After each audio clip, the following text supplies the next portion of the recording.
Dundee's streets are steeped in history, but it's not just jute, jam and journalism that echo along them.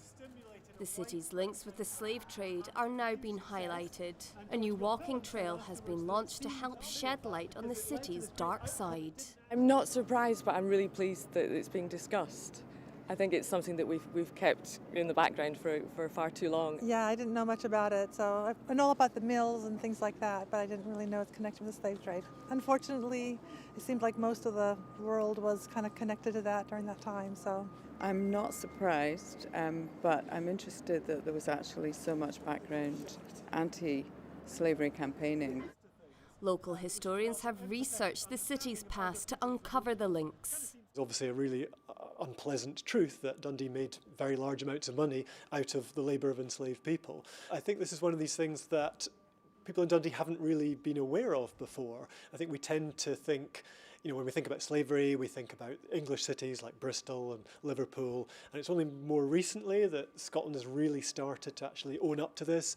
28 building and streets around the city make up the trail. There's a wee street called Sugar House Wynd off the Seagate, and that's one which it's one of these really charming Dundee place names almost. It sounds quite nice, but the sugar that was being processed in Dundee's sugar house, this was being grown by enslaved people on plantations in the West Indies. Dundee's first female councillor of colour, Georgia Cruikshank, says her experiences with racism gave her the inspiration to help create the trail. I was called slime and told to get back under the rock from where I came, amongst other things, some of the things I can't repeat. And it horrified me that this is still happening. I mean, my children are now grown up, and I want to make a better society for those children that are attending school now. I'm not asking for history to be rewritten.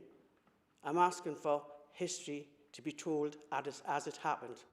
Reverend George Gilfillan and his wife Margaret were among Dundee's most prominent anti-American slavery activists.